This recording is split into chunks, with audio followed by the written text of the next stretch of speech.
Apparently, I like hurting my soul a little bit too much, so we're going to be doing part 2 of the Xenoblade Chronicles hot takes. So let's get right on into it, shall we? Leah, the animation fan, says, my hot take is I hate Pyra's outfit. I like the colors, but the design is just bad. If it were up to me, I'd completely redesign it, but I hate Numa's design a lot more. The green hair is just awful, and how can she even transform into that? Does Mallow secretly have a different form that he can turn into? Why is Mithra so special that she can transform herself into a completely different character? I don't get it. I also hate Rex's original outfit, but I don't think that's a hot take. The new outfit he gets at the end of Chapter 7 is far superior. Another hot take, Juju isn't a bad character. He's a kid that wants to help his colony and went about it the wrong way, but in the end he took charge in helping rebuild Colony 6, so I think he's great. And let's start off with this atrocious Juju take. Now, story-wise, he's not the worst character, right? He's just a kid. Fine. However, the little jabroni, what he made me do to level up Colony 6 was monstrous, inconceivable, irreconcilable. I had to farm black liver beans and a whole assortment of random crap throughout the world of Bionis and Mechonis just to level up the freaking housing for some reason. And don't ask me how black liver beans played a role into that. Because apparently I was the only person in all of Bionis and Mechonis that could do these menial tasks for him. Screw Juju. But when we go back to Pyra's outfit and the whole conversation about the character design of Xenoblade Chronicles 2, I did a video about that relatively recently, about the different art styles of Xenoblade 2 overall and how various character outfits and overall designs can further the storytelling of certain characters. However, let's be honest, they really leaned into the overall sex appeal of Xenoblade Chronicles 2, and that by itself will be very polarizing for a lot of people. And I saw someone else also say that the outfits they had in Smash Bros. Was way better, and I kind of agree. I'm not the biggest fan of Pyra's outfit, but I do like Numa's. Why? Because she looks like she pilots a mech. Or she is the mech. And either of those possibilities is cool to me. So let's move on to the next hot take. Now I swear to God, I think this one's trying to hurt me in my very soul, my very being, my way of life. The reason I get up in the morning, I believe the OPN is trying to take that away from me. Because they say, got a hot one for ya, Sartol Marsh Day, 4 greater than signs, Sartol Marsh Night. Now this is not only blasphemous, it's insubordinate, inconceivable. I feel like that I've been bamboozled, possibly hoodwinked, and maybe schmeckledorfed. Sartol Marsh Day looks like my hope for happy endings at the end of Xenoblade Chronicles 3. There's no life, there's no luster, there's just a bunch of dead freaking trees and one river. Ooh. But Sartol Marsh Night, though? Ooh! Oh, it's special. It really is. The ethereal glow of the souls irradiating from the trees, painting a canvas on the night sky. Oh, it's beautiful. Oh, it's wonderful. And to even try and say that the daytime is just as good, if not even better, and not even just a little bit better, demonstrably better, those are fighting words, yeah? Those are fighting words. Yeah, meet me in Street Fighter 2 on the SNES Classic, yeah? Meet me there. I'll probably get annihilated because I played maybe 5 minutes of that game. But I got another one. Cookie here says, so does anyone have any name suggestions for Wave 4 DLC? Imagine if it was something like Xenoblade Chronicles 3, The Birth of the Universe. It would be a reference to the clouds, but it could also mean The Birth of Aeonios. I don't know. Now, not exactly a hot take, but Xenoblade Chronicles 3, The Birth of a Universe could be the name. There's a lot of possibilities for what the name will be. I think personally it'll have something to do with Origin. Like maybe Xenoblade Chronicles 3, Origin, Birth of a Universe, maybe something like that. I don't know. But I thought that would be a fun one to slip in there. Now we move on to Warrock Enjoyer, who says, hot take, half the time side characters are better written and grow more than the main ones. Ethel and Kamaravi, rare blades like Electra, Harold, Dahlia, Percival, the Core Hunter sisters, etc. I get it, they gotta squeeze as much as they can into the missions and such, but even little interactions made me care for them more than the likes of ones like Rock, Senna, Base Game Bridget, and Aegeon, Tyon, Banana. Now, I don't know why Tyon's in that mix, personally. I really enjoyed Tyon's development, and I thought his side story was expertly written, in my opinion. Really added to the character, and I really like what it did for his overall story, so I don't know why Tyon's there. That's a bit of the hot take for me. I think Senna could use some more development. She was a character that was screaming to have an actual story like pretty much everyone else in Ouroboros, and her side story just dealt with Shania and Gondor mainly. She had some character development in the Sagiri questline, which I think brings her up a bit. For me, honestly, I don't need a story with Banana. I just wanted to cook and have some good vibes, and I'm rocking with that. I liked Bridget's story and how she offered the perspective of certain blades to try to remember their past by writing in journals, and how that kind of resonated with Jin and down to Martha as well. I like that bit. But like Rock and Aegeon, yeah, they barely had a story. Aegeon barely had one in Torna. And I think that's one of the strengths of Xenoblade Chronicles overall. So I'm not sure I would say this is a hot take necessarily, but I would say that I think Xenoblade Chronicles does a little better of a job with its side characters on average most of the time than a lot of other series, because they do have these insert little storylines, and because they're not a character that you're going to actively interact with over the course of the entire 100 plus hour experience of a Xenoblade Chronicles game, they can condense the story down into a small chunk and just tell the story like that. They don't need the character to be a major face of the party for the rest of the entire storyline, where they may have a lot of individual scenes that can add up to that same amount of time, but it's spread out over the experience, so it feels watered down overall. Characters like Harold had a really incredible story in Xenoblade 2, in my opinion. It was really compelling. Characters like Wolfik as well, who had a nice, not much in terms of main plot details and stuff like that, but it was just nice for his overall character. And the Core Hunter sister questline was really compelling as well. Xenoblade 3 has the entire hero quest category, which I felt greatly expanded the world and made me care more about the overall cast of characters in a really compelling way. So let's move on to the next one, shall we? Jay here says, Mobius as a whole were crap antagonists. I like what they were supposed to represent, but only D, N, and Z got anything resembling screen time. I don't count M or Triton because they both turned sides first chance they got. And only N and Urine were compelling. Also, Tyon clears the entire party in terms of character. So I like how we have the completely opposite opinion of Tyon as a character, just in these two takes right here. I think I would only put Noah and Mio above Tyon in terms of character, mainly because they were the protagonist and as close to the protagonist as you can get with Mio, whereas some people even say she's the dual protagonist. And also, let's just be honest, Chapter 5 is busted in terms of comparing anyone else to Noah and Mio. It's such a good moment of character development overall, but Tyon's right up there in my opinion. But I disagree. I like Mobius as a concept, right? And I think they really succeeded with Mobius as a concept and trying to move out of the endless now. And there was some really great antagonists associated with Mobius. I liked D as an antagonist. I did. He didn't need much of a story because he didn't need one. He was just a murderous dude. And every time he showed up, he felt kind of threatening. He furthered Yuri's story along, and I thought he was just fun to have around. Urine as well is a great character to have against Lance, to further Lance's storyline. All about the pain you've lost in the past and what this world can really take from you. En's just a phenomenal antagonist, on par with pretty much Jin in my opinion, in terms of being one of the top 2 antagonists in the entire series. He's expertly written. I don't like Zed as a character, at least right now, because I'm not a fan of the character dynamic for villains that some games, especially nowadays, like to do, where the character just sits on the sidelines and observes everything and then comes out at the very end, gets absolutely rolled like a log in a Sly Cooper tournament event in Canada, and then pieces out. Not really for me. And I think the problem with Mobius overall is that they use too many of them. If they kept the numbers limited and used them a little bit more sparingly and had each of those moments feel more threatening, because they did do this in the main story. Remember the Mio punch scene? I thought that was a really compelling way to do that. Yeah, Mio absolutely clapped him, but still, they felt compelling as villains right there because of what happened just right before that with Kamaravi and Ethel. And the fact they were about to self-destruct with the Interlink. You had the first Mobius when Noah first broke a flame clock with Colony 6. Again, it's those Mobius that are in the main story that I felt were really well utilized, in my opinion. The problem came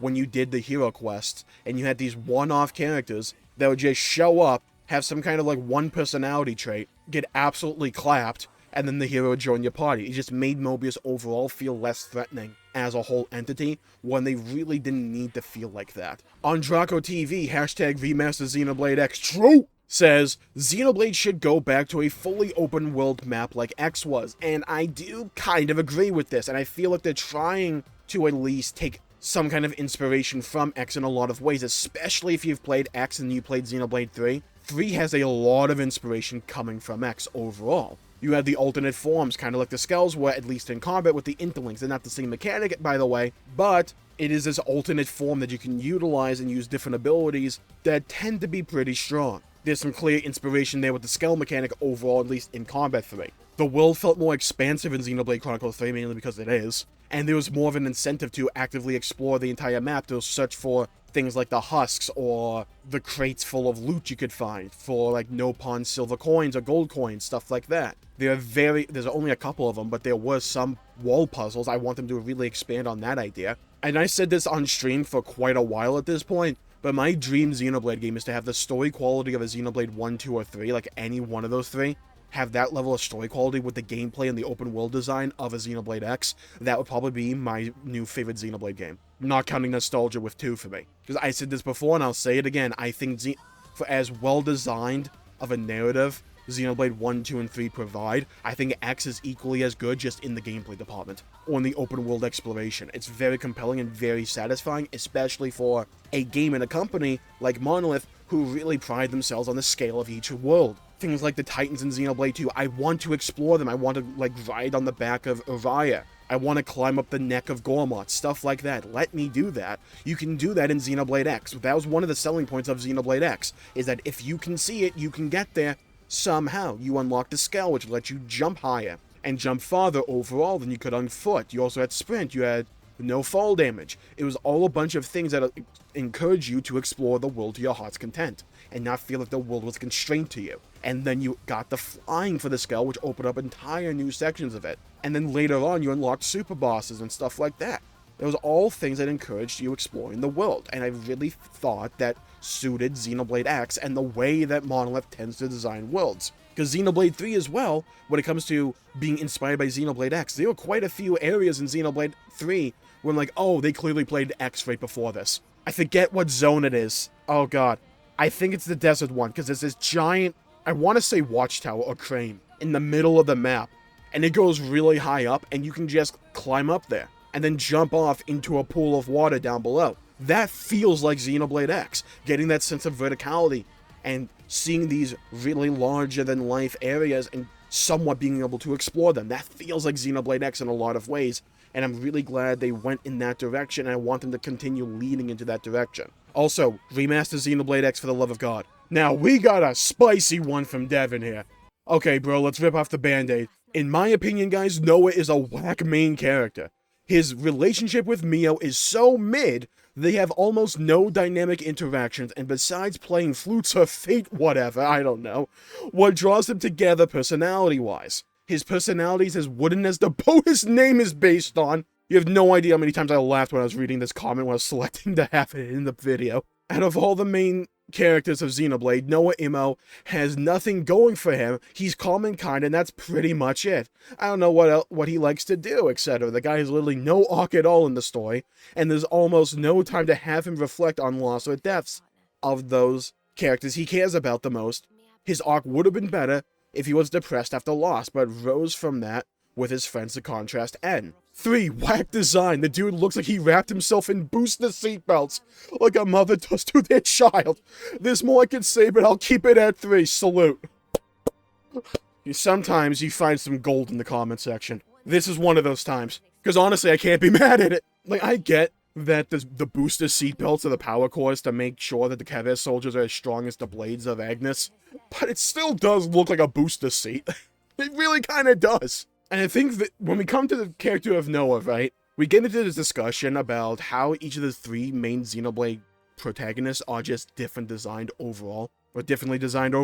His personality is as wooden as the boat his name is based on. Besides me kicking myself not making that a joke in the Roast of Noah video, I think the fact his character is very, I call it main character syndrome in a lot of games, where it's kind of devoid of personality, because they're trying to make it so you're self-insert for that character. Which is what I thought they were going for with Noah when I first played Xenoblade 3, at least until Chapter 5. But I think what they were going for more often than not, is that the other characters in the party, Tyon, Senna, Mio, Uni, and Lance, all kind of were always accepting of the world they were kind of in, right? Sure, they questioned it from time to time, but they didn't think it was inherently flawed and all that. So they just kind of wrote it out so they're able to maintain something that resembled a personality. Meanwhile, Noah, because of the interactions he had with Chris early on, but he's also always had this idea that he's never liked the violence that this world perpetuates, especially in Ionios. Well, mainly Ionios, because that's the world he was living in. He didn't like that circle of violence.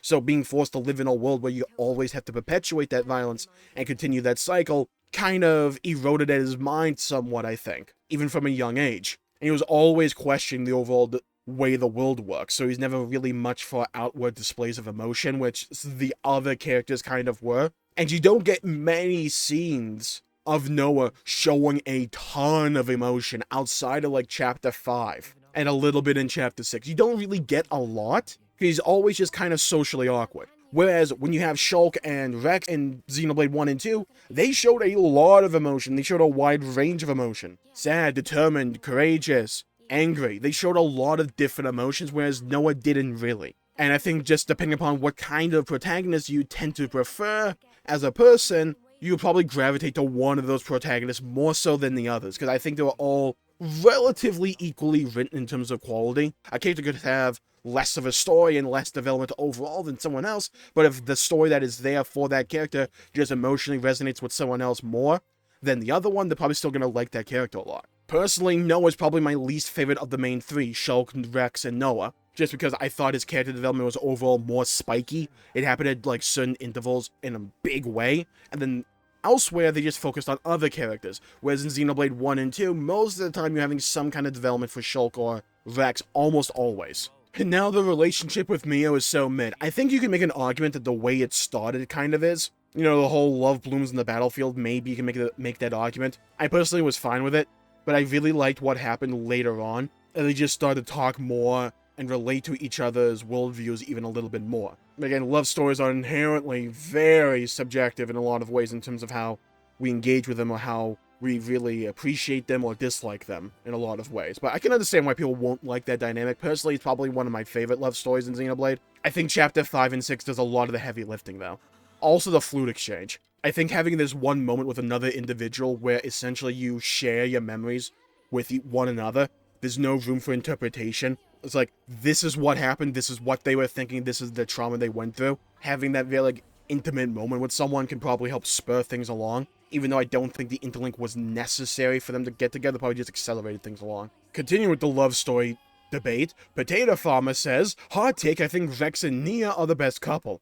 They have the most chemistry, they're always being themselves around each other, they're always having fun, and they have the best daughter together. I want to see the family dynamic between those three so bad. And it just goes back to the original discussion we just had, where a lot of what we develop and what we gravitate towards in terms of overall stories, yeah, we can make a debate about whether or not it's well constructed or well developed in the scenes that happen, and we can talk about the storytelling tactics utilized by the writers to convey these themes and messages and convey these character development moments and these dynamics, but at the end of the day, your subjective preference as to what you prefer is going to vary so wildly from individual to individual that it will just come down to what gravitates towards you the most. I really like the Rex and Nia dynamic as well, because I like having comedy in character relationships and stuff like that.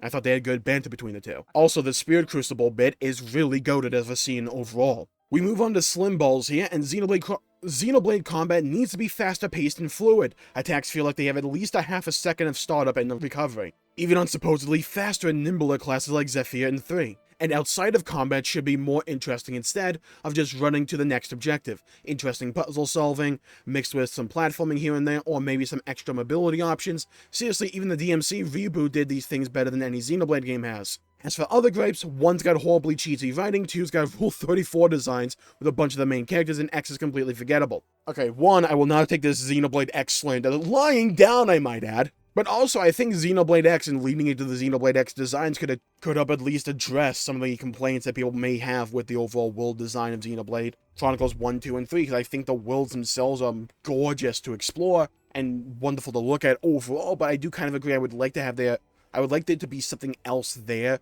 mechanically to spur me on and to reward me for exploring. You don't need much, right? You don't need like a list of collectibles or an Ubisoft to-do list for the open world. You don't need that. But leaning into the idea of having puzzles in the open world, maybe some platforming, lean into what Xenoblade X did. I think that's the solution here. Yeah, the story for X, I would argue, is pretty forgettable overall, but the world isn't. And that world always stuck with me because of how well designed it is, how fun it is to explore, putting down various nodes, various side quests in the world, just wanting to see if I can climb this cliff statue to get to this new location. Stuff like that. Natural senses of progression, where it's like, okay, now we got a skill, now I can actually get to this one spot I really want to get to for the longest time now. And we hop over to my Discord, by the way, link in the description down below, and Este here is just trying to hurt me. Triton is boring. Bro had memory losses on Mobius. He didn't even care about the one Nopon he had with him. He legit abandoned his colony. Well, if the colony could freaking keep up with his awesomeness of Triton, then maybe he wouldn't have to abandon them. I'm just saying, I'm not going to be blaming Triton for this. Triton is not only S tier, he's not only double S tier, he's the man, the myth, the freaking legend is triple S tier. All Triton needed is an organ and then like the outfit of Davy Jones from Pirates of the Caribbean. That's all he needed. Triton is absolutely goated, and it is now my headcanon, by the way, that he was the one commentating over us in Xenoblade Chronicles 2, canon-wise. Probably not true, it's just the same voice actor, but in my head, right? Triton's role before Ionios was to follow the protagonist around and commentate over it, like a Halo multiplayer match. Triton is the best, and I will not take this slander lying down. But I will call the video there for the day, because I can only take so many hot takes. So thank you all for tuning in. My pleasure making the video. If you enjoyed it, please leave a like and subscribe. It really helps the channel out and helps support future content, and I greatly appreciate it. And hit the bell icon to be notified for when I upload in the future. Leave a comment down below with your hot takes for Xenoblade Chronicles, whatever they will be. I'll see if I can handle it. Probably do maybe one more of these before the DLC comes out. Want to see how the takes evolve as well. So if you want to leave a comment, try and leave something in regards to... You don't have to, but it's something in regards to the Xenoblade Chronicles 3 DLC. What's your hot take involving that? What do you want to see? What do you not want to see? What have you maybe disappointed about with the trailer? Let me know. I'd love to hear your thoughts and hear your opinions. Stay safe everybody. Have a great day. Go play some video games if you can. And as always, I'll see you all next time. Bye-bye, everybody.